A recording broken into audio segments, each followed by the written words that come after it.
Faith is critical. People come to me and don't have faith. Right. And I say, ask Maharaj-ji. Because ask Maharaj-ji, please give me faith. Of course, you don't have Maharaj-ji to have faith. Right.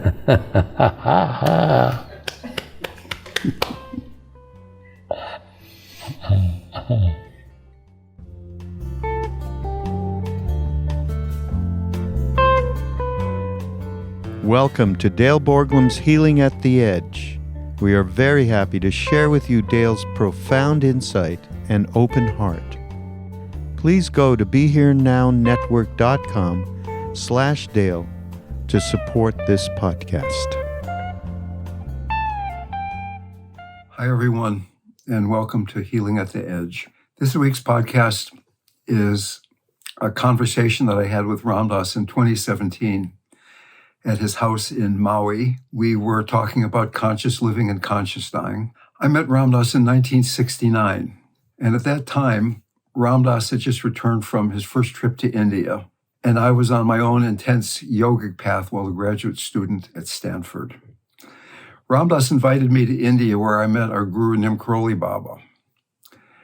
When I first got to India, Maharaj-ji was not yet available. He was up in the mountains, traveling around different places, and not available to Westerners. So I ended up at a different ashram. I tried for 6 months to find a connection with this other teacher, with God, and I felt really unable to do that. But then when I finally made my way to Maharaj-ji, I remember getting off the bus with Ram Dass and a bunch of my friends, and there was Maharaj-ji.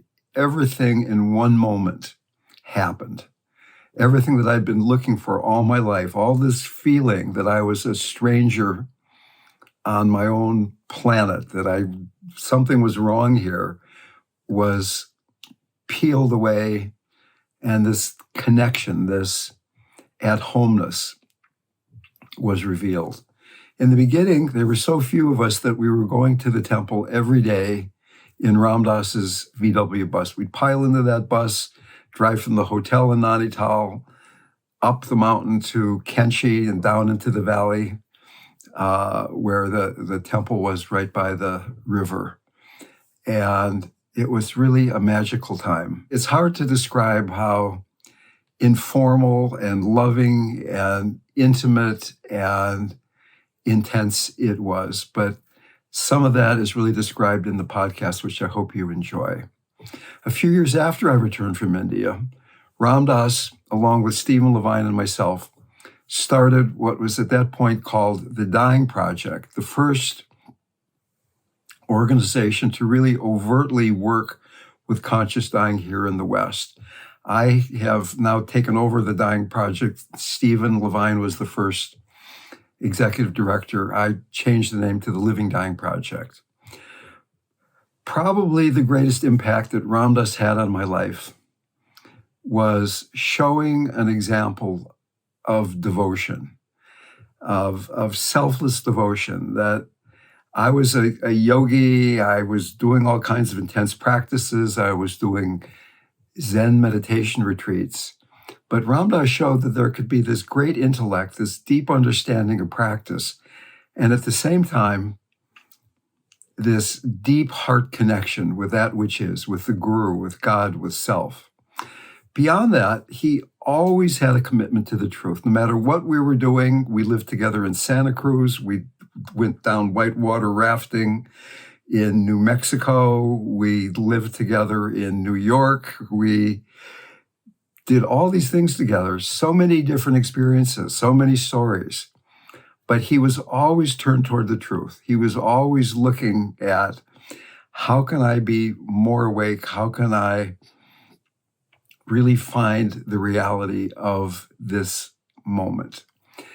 Beyond that, Ram Dass was deeply involved in service. As you probably know, Hanuman is the embodiment of devotion through service, not devotion through meditation or through saying mantras or doing those things, but expressing devotion through service. And he put together this organization called the Hanuman Foundation, an organization that was completely devoted to creating projects that served humanity as an expression of our devotion. And certainly the Dying Project, now the Living Dying Project, was part of that.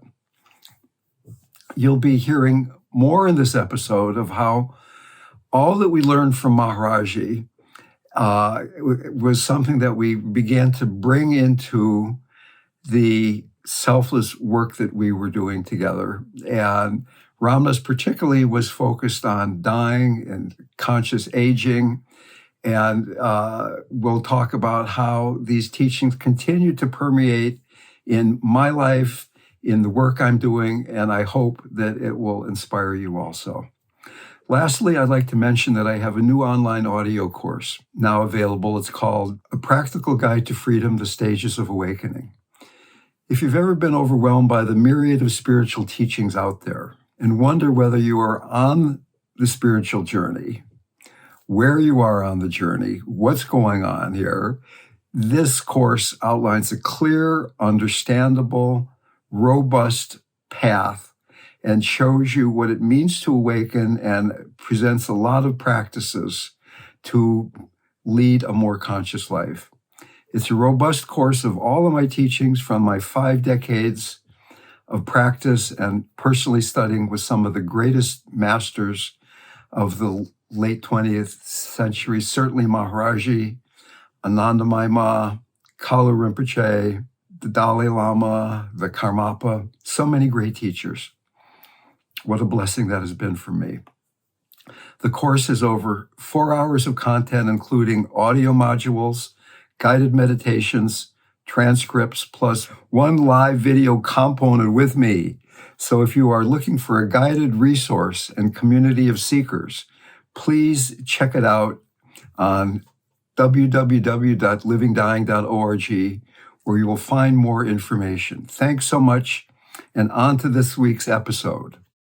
This is the Be Here Now Network, and I am honored and delighted to be here today with my old friend and guru brother Ram Dass. We've known each other. He's my oldest friend in the world other than blood relatives. Really? There's nobody I knew before you that still will put up with me. So it's you and me and what's happened subsequent to that. So that was like in 1967 when I was a graduate student at Stanford in mathematics, believe it or not. And Ram Dass knew a guy named Joel Waldman through his days at Millbrook after they got kicked out of Harvard, him and Tim and Ralph Metzner. So when Ram Dass would come to Northern California, he'd stay at Joel's house. And I knew Joel. Joel was a yogi. And so when Ram Dass came, I got to know Ram Dass. And we became drinking buddies. So I felt I was the luckiest yogi in America. And so I ended up following Ram Dass to India and being with Maharaj-ji back in 1970 and 1971, which of course profoundly changed my life. And I changed then from being Dale Borglum, PhD, to RamDev. And after I came back to America, I didn't know what I was going to do. I had said to Maharaj-ji, I used to be a scientist. What should I do when I go back to America? And he said, just keep saying the mantra that I gave you. That was his only instruction. He didn't really, wasn't any more specific than that. But eventually I became the executive director of the Hanuman Foundation. And so Ram Dass and I and Richard Johnson Vajra were living in a house in SoCal, California back in the late 1970s. Ram Dass had known Aldous Huxley. And Aldous Huxley was the first person in the West to talk about conscious dying. He wrote a book called Island. And in this book, Island, was a center for conscious dying. Ram Dass thought this was the greatest idea and started talking about it, and people thought, what? I mean, society was not ready yet to talk about conscious dying at all. That's right. So eventually, Elizabeth Kubler-Ross showed up and started talking about dying, not conscious dying, but she started talking about dying. She was the first person in the West to really bring dying out of the closet.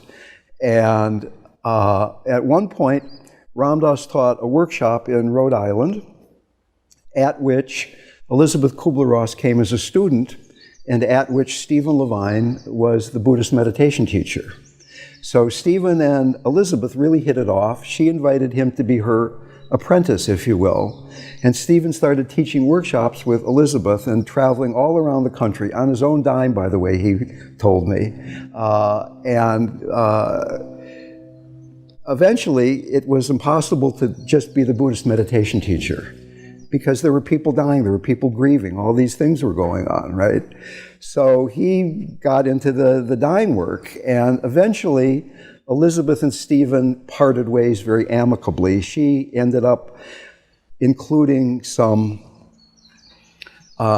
people who were very interested in violent psychodrama, who were saying that you can't die well as long as you have any negativity. So that they declared a war on negativity and were beating up telephone directories and mattresses, screaming, "Screw you, I hate you, Daddy," and things like that, right? Which didn't dovetail too well with Stephen's Buddhist meditation. So Stephen parted ways with Elizabeth. Ram Dass described Elizabeth as an attached saint, which I thought was a very good description. She seemed to exist on caffeine and nicotine, her two main food groups. She smoked all in the retreat. She smoked. Yeah, all the time, had a cigarette in her mouth and a cup of coffee at hand. So Ram Dass invited Stephen to start doing the conscious dying work as part of the Hanuman Foundation. And conscious dying was really bringing the traditional teachings of the Dharma to the place in our society that was most resistant to awakening, maybe except for the White House, but so Stephen started talking about Buddhism and Hinduism and meditation and applying it to being with dying people. And Stephen had been a poet. He is a very heartfelt fellow. As you may know, Stephen died about a year and 3 or 4 months ago, early 2016. So Ram Dass and Stephen and I was definitely the junior executive in this triumvirate. Ram Dass and Stephen and I started this conscious dying work.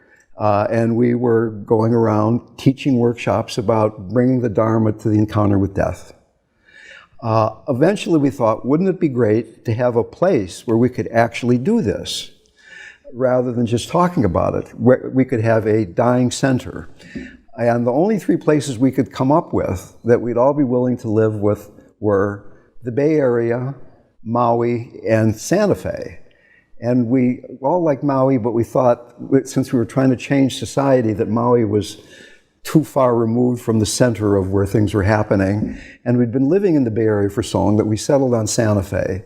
Might also have something to do with Andrea falling in love with Stephen, and she was living in Taos. But anyway, we all moved to Santa Fe. And the notion was that we were going to start a center for people to come and die consciously, the first one in the Western world. Consciously means spiritual. Yes. Because that center was the staff and the patients were to, it was like an ashram.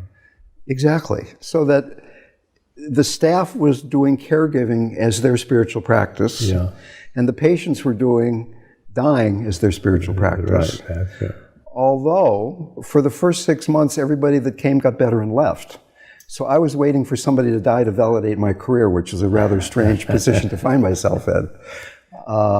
Anyway, we were trying to find, Stephen was trying to find a place for the dying center, and he was having a hard time, and eventually he decided he would rather live with Andrea than strangers who were dying. She had come to one of our retreats at Lama as a potential dying person. So Stephen bowed out, and it was you and me, and just between you and me, you're very good at initiating things, but maybe not the best at follow through. And you disappeared into the sunset. So there I was. I just moved to Santa Fe.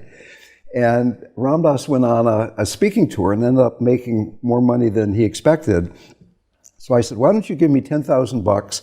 I'll start the dying center. And you said, okay. And we started the dying center. And over 3 years, 86 or 87 people came to the center. As I mentioned in the beginning, everybody got better and left, but then eventually people started dying. And they only started dying after Mr. Tiwari came and did Shivaratri at our house. And he said, patients will come now, RamDev. Wow. And he did a blessing for the dying center. Wow. Yeah. Huh, I didn't know that. Yeah. Huh. So everybody that worked there said it was the most rewarding and the most difficult thing they'd ever done. Yeah.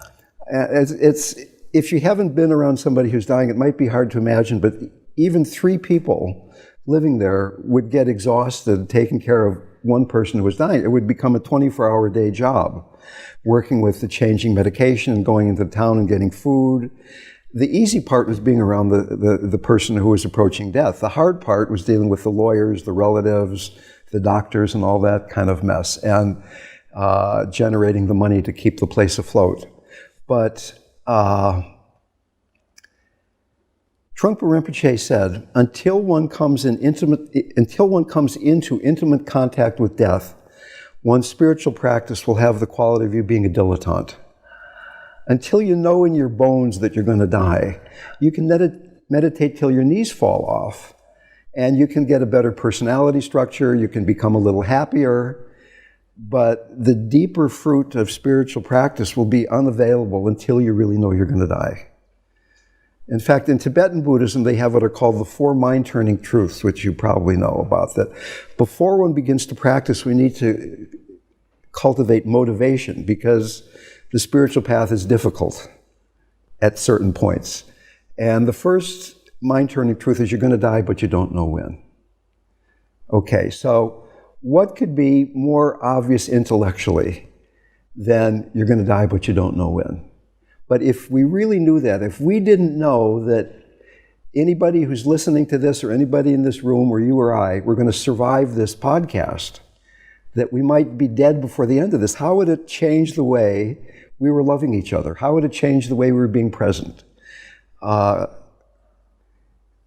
Richard Ebert, the film critic, Roger Ebert, was dying of a really painful facial cancer, and somebody asked him if he would write out an interview about how cancer had changed his life. And he said, as I type this sentence, I don't know that I'm going to be alive when I type the period at the end of the sentence.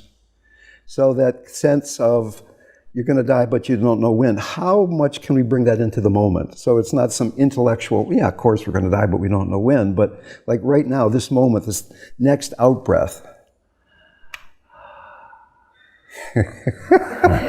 I'm sorry. No, don't go. Okay. So the other 3 mind-turning truths are life is precious, there's karma, and there's suffering. And if you take if you kind of gather these together like a bouquet of flowers, you're going to die, but you don't know when. Life, this moment is precious. There's karma. What we do has an effect. What we think or say has an effect. And if we act with grasping, there's going to be suffering. If you bring all those together and really let that sink in, it turns the mind towards wanting to wake up. Now, my experience has been, and I'd be interested if the same is true for you, that the most beautiful Americans I've ever met, with very few exceptions, are people who are almost dead. Oh, what? Our people who are almost dead. Almost dead. Because they're willing to be themselves. They're not concerned about, I'm a man, I'm a woman, I'm rich, I'm poor. Yeah. I've got a big nose, I've got a small nose. Yeah. But that's that essential quality Yeah. is being whittled away to only that. Yeah. I find that sitting bedside with somebody who's dying, Yeah. being in truth,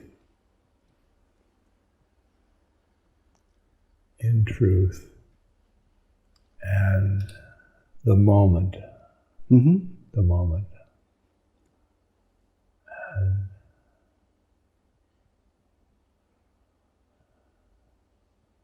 I feel that those are the moments that I treasure. So I guess my question is, do we have to wait till somebody is dying, or can you and I do that right now? Let's do it. Exactly. Doing it. Doing Doing will be it. it. Okay, so Be it. as an ex-mathematician, here's my equation. All fear equals fear of death, and fear of death equals lack of enlightenment.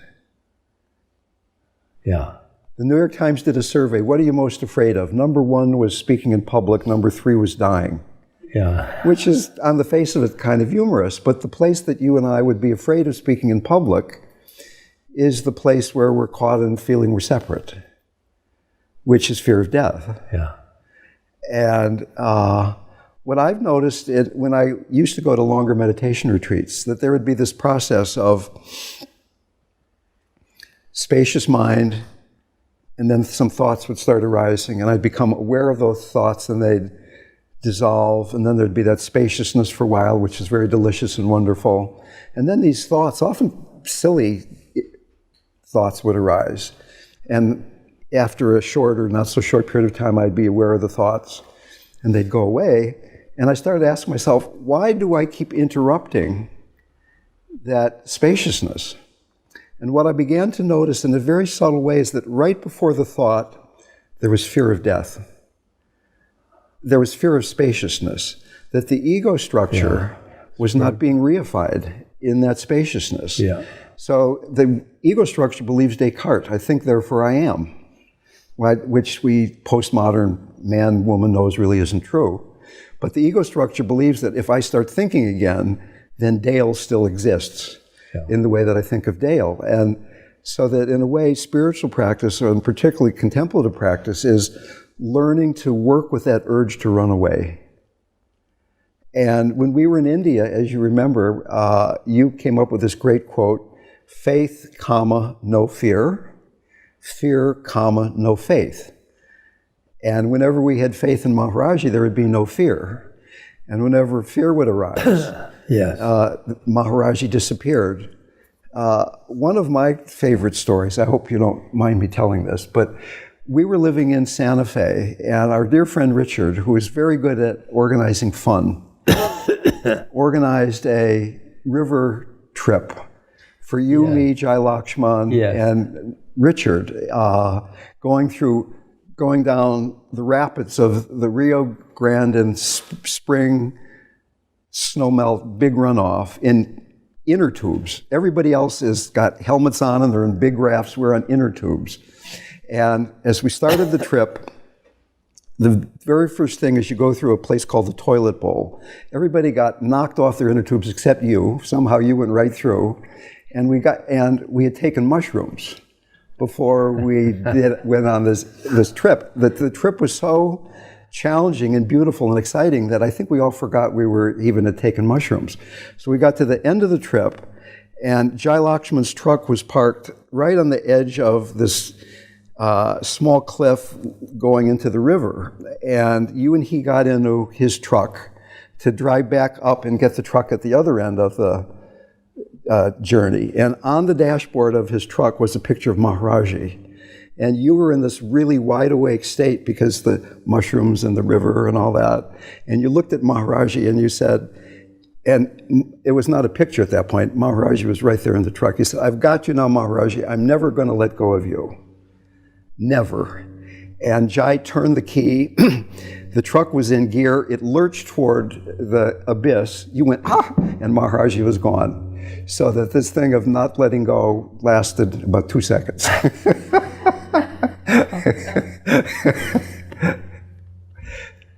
don't remember that. I'll bet you. So anyway, I mean, being in India, Maharaj-ji didn't really encourage us to be meditators or practitioners, but it was all about faith. It was all, and he would push us right to the edge with so many different ways of telling everybody that you were commander-in-chief, and then people would treat you not like the commander-in-chief, and he was just pushing everybody's buttons. And could we keep coming back to that love, that sense of trust in him, which we couldn't, and that was the work.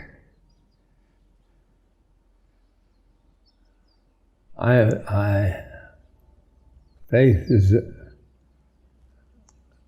critical. People come to me and don't have faith. Right. And I say, ask Maharaj-ji. Because ask Maharaj-ji, please give me faith. Of course, you don't have Maharaj-ji to you have faith. Right.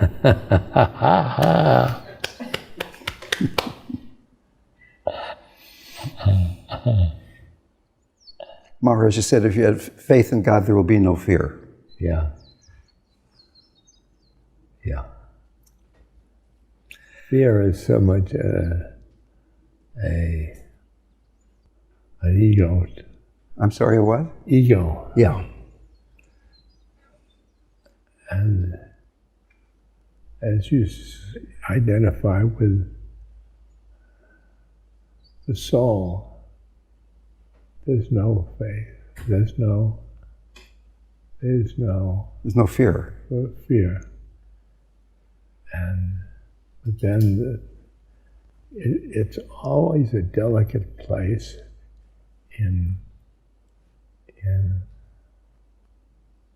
spiritual life to trust your fear, to trust your faith. Trust your faith. You know, the way you said it and you corrected yourself, I think also that we can trust our fear. Yeah. That it doesn't need to be suppressed or pushed away. That the deeper practice is to trust your faith. But when fear is there, that's the next moment. That's what's waiting to be embraced in your life. Yeah. And can we be aware of the fear? Can we not push it away? Can we love the fear? Can we embrace it?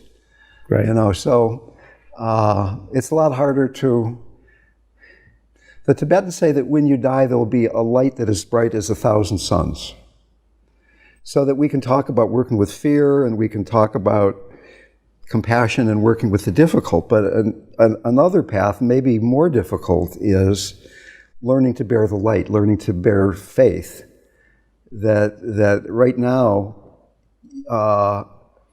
that light that will appear when we've died is here. I mean, it's not something that's not here now, that you and me and everybody in this room is living in that light that's as bright as 1,000 suns. But because I find that light is your guru. Yes. Your guru meets you as you die.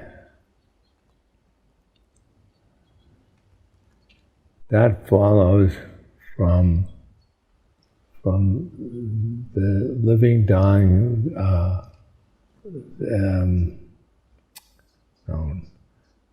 life after life literature. But what I'm saying also is that light that's as bright as that's the guru. We don't have to wait till we're dying. That it's like in every moment. But we're so identified with I'm over here and you're over there, and you're older than me, and whatever, all these differences. But there's also that place where we're just the light. And it's so hard to remember that. And that the fear we're talking about can be a big fear, like when the truck almost went over the abyss. But there's this subtle fear that keeps arising moment to moment where we fall back into distracted thought or addictive patterns. Not just addiction in terms of drugs or alcohol or the obvious ones, but just a way of wanting excitement or wanting to understand things, to be with these more subtle ways of not having faith. Rumi has this wonderful quote where he says, "Grief is the garden of compassion." And a garden is a place where something wonderful and beautiful grows, of course. So how does compassion and faith grow out of grief? Grief is the quality of negative emotions arising out of feeling separate, and compassion is connectedness. So how do we transmute that feeling of separateness into connectedness, and transmute grief then into compassion? And that's the heart work. That's the heart work of even though we've loved and we've been disappointed and we've loved and we're imperfect in certain ways, there's also a perfection about all of that. And so I found again and again that people who maybe don't have much of a contemplative practice, as they're approaching death, with the proper kind of support, can begin to let go of these identities that create our separateness. We had one fellow that came to the dying center. Stephen Levine, going back to the story, the history I recounted in the beginning, Stephen Levine, his organization was called the Dying Project. And eventually Stephen decided he didn't want to be part of the Hanuman Foundation because he was a poet and the bookkeeper kept getting upset he didn't get the numbers in on time. So he kept doing exactly what he was doing, but he did it on his own. So you asked me to take over the Dying Project. And the name Dying Project always seemed kind of strange to me in the sense that you didn't know it was a project about dying or whether the project was dying itself, like the Dying Project. And so I changed the name to the Living Dying Project. Because to me, it's about that interface between living and dying, that living/dying, how dying informs living and living informs dying. Yeah. And as we're getting inexorably older, you and I and everybody, I feel more and more freedom. I feel more and more awake. Freedom, awakeness. That I don't care so much what people think. I'm not trying to. Yeah.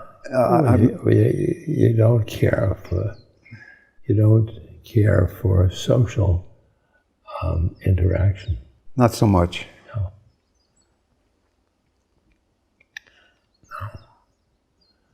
No. And you're spacious, your perspective about everything. You witness your life. Mm-hmm. Witness. Witness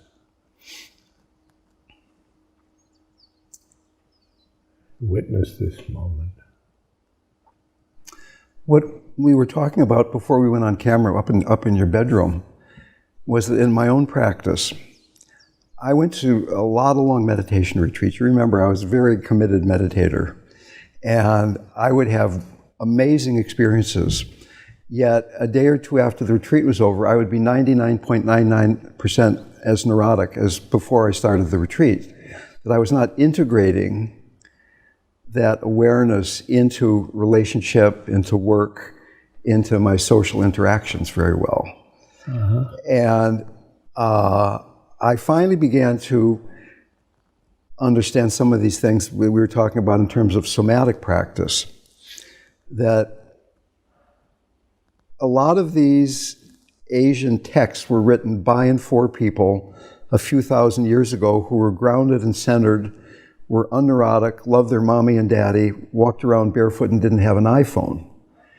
So that it was assumed that you were in your body, that you were grounded, that you were really present in a somatic sense. And maybe here on Maui, everybody's walking around barefoot here in the house, it's easier to be grounded. But a lot of people who have really busy lives in the West are living up. And so this notion of being aware is something that happens sporadically, but there's not the support that gives us the faith that we can keep letting go into openness. And that sense of learning to inhabit the root chakra, doing grounding meditation, breathing down into the earth, and then being centered down in the belly so that one can manifest the universe's energy into your life. And in fact, even beyond that, I think a lot of people who really get into meditation are trying to get away from a life where they're not grounded and centered. And they're trying to do the spiritual bypass of, my life isn't really very grounded, I'm not very present, why don't I try to meditate my way out of this predicament? Well, I did this in spirituality. Didn't we all? I just reached Maharaj-ji and I put away the motives that I had, that my life, like I wanted to get power. I didn't want power. Things like that.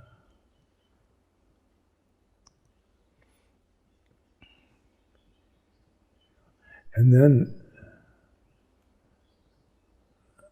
I felt very, very above it all by being in spiritual life. Right. And I really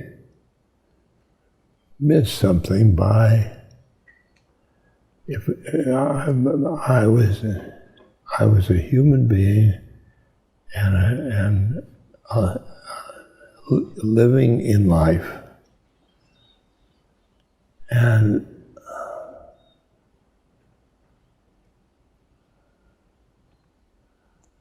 I ought to bring that into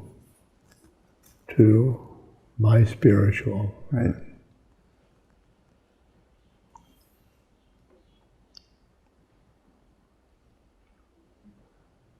Maybe that's why Maharaj-ji would pull up our beards when we would start to meditate. Yeah. And he'd pull you right out of meditation, say, no, just be right here. Yeah. I went, when I came back from a meditation course, I had made an appointment. Manindra was a meditation teacher. Minder wanted to stay in an ashram for the summer, and I wanted to be in that ashram, and cottage, I've been water system, and I did a thing.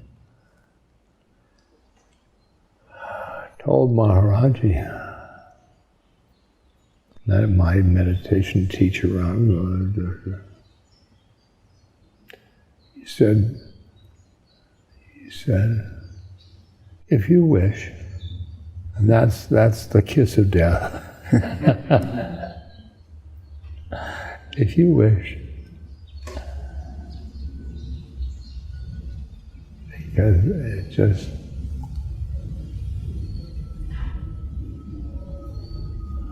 I wanted to meditate like the big boys meditated.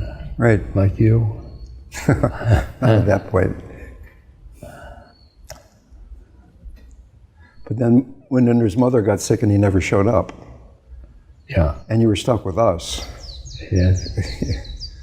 So I went to Maharaj-ji and said, Maharaj-ji, when I was in America, I was a mathematician and my mind is just all jumbled up. Can I go and meditate with Munindra and Goenka? And he said, if you wish. Yeah. And I thought, man, that wasn't very enthusiastic, was it?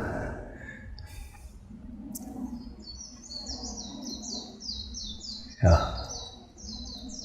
If you wish.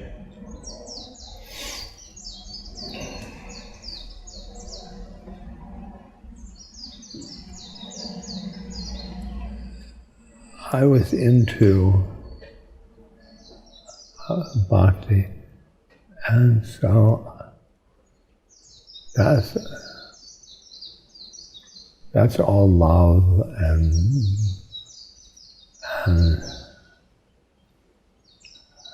the grace of the Guru. Right. And singing, that doesn't include meditation. Yeah, he loved it when we were singing. Yeah.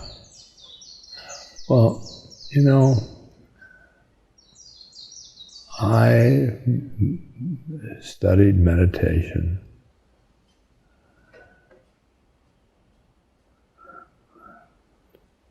with the Southern Buddhist breath and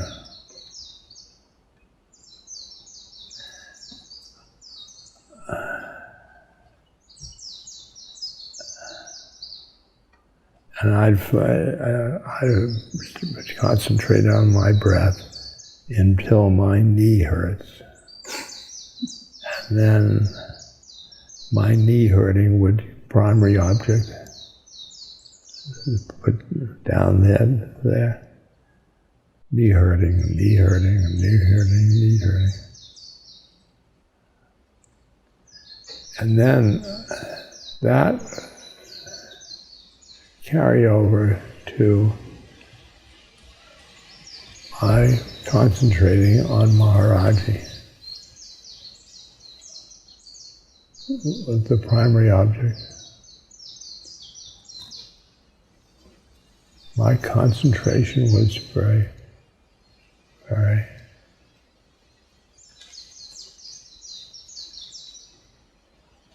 I never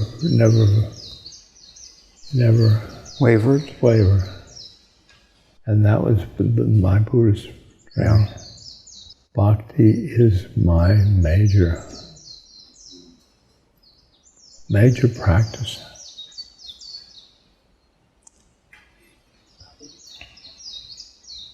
Just love. When you said that you love those thoughts, that's the Bhakti way to get to that. Like I notice I'm identified with my soul, which would be Bhakti. And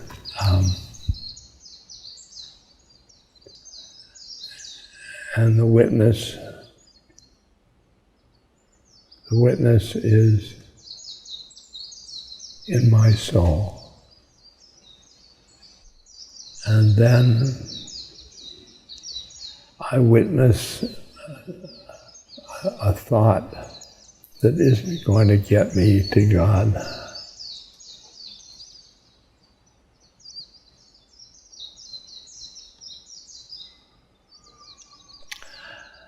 I used to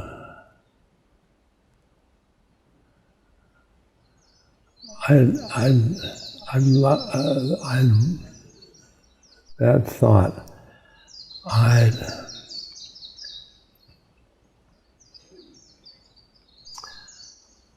say, I love it to death.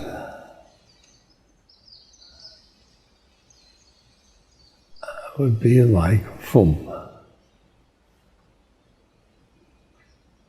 Now I just say, I love it. And it keeps my soul loving.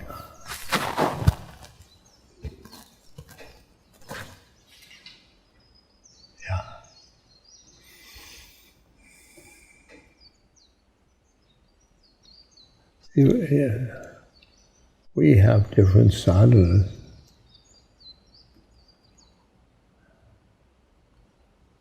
We both, Maharaj-ji. Yeah.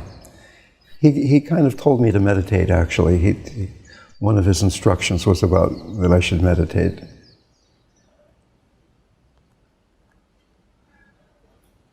Another thing, when we got jousted because our visas had expired, and you and I and a bunch of people had to leave India, and I went to Maharaj-ji and I said, I used to be a scientist, now I'm going back to America. No, I'm sorry, I'm getting these. Anyway, previous to that, I went to him and I said, I'm really having a hard time meditating. How should I meditate? This is before I went to the Munindra Goenka stuff, and I thought maybe he'd give me some really great meditation. Think of me and concentrate on your heart or something. And what he said, remember Mariam, the mother of Jesus. And I said, what? And I was trying to get away from Christianity. I had grown up as a Lutheran. It was not something I wanted to even remember, right? And he said, remember Mary, and you'll be able to meditate. See all women as the mother, and you'll be able to meditate. And I realized that when I'm in my life and I'm seeing all women as the mother of God, I'm in a meditative state. And no matter how much I'm trying to meditate, if I'm objectifying people and women, then meditation goes right out the window. Yeah. And it really is like seeing God. He would say, everyone's a reflection of my face, which is kind of the same message. But for me particularly, it was with women, of seeing all women as the mother. And then meditation would happen. That's fascinating. Yes, given who I was. Yeah. Maybe you said you were going to the West, maybe that. It could have been. And West science, So faith, no fear, fear, no faith. I've always remembered that. Yeah.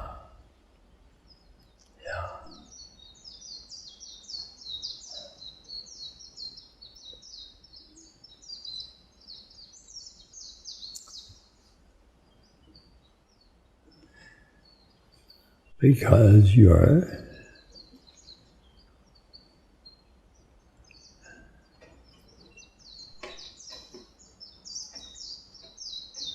it's like Miriam.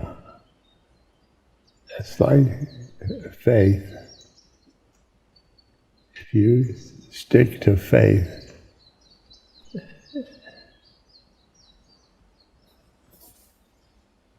you're thinking about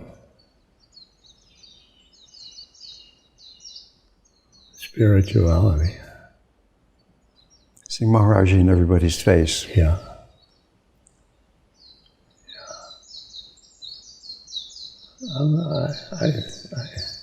I see Maharaj-ji. Yes.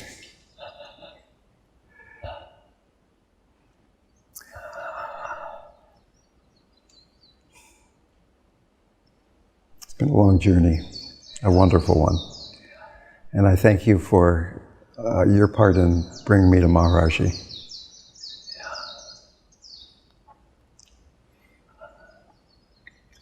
I hope that my tomb, he brought Maharaj-ji to the West. That would be a good epitaph. That's beautiful. Maybe that's a good place to bring this to an end. What do you think? Maybe I can give a short plug for the Living Dying Project. We have a website, livingdying.org, that is the most complete site on the web that talks about conscious dying. There's practices and meditations and articles by me and by Stephen Levine and Joan Halifax and many other people. We have an online workshop that people can take that has a streaming live support component. And we have volunteers who have been trained to offer conscious support to people with life-threatening illnesses all around the world. So if you're interested in any of that, just go to the website. My phone number is there. You can call me up. We can talk about that or anything else you might like to talk about. And I'd like to thank Ram Dass and everybody here for this opportunity to have this delightful encounter with somebody I love really a lot. And I hope all of you out there can feel that love. Thank you so much.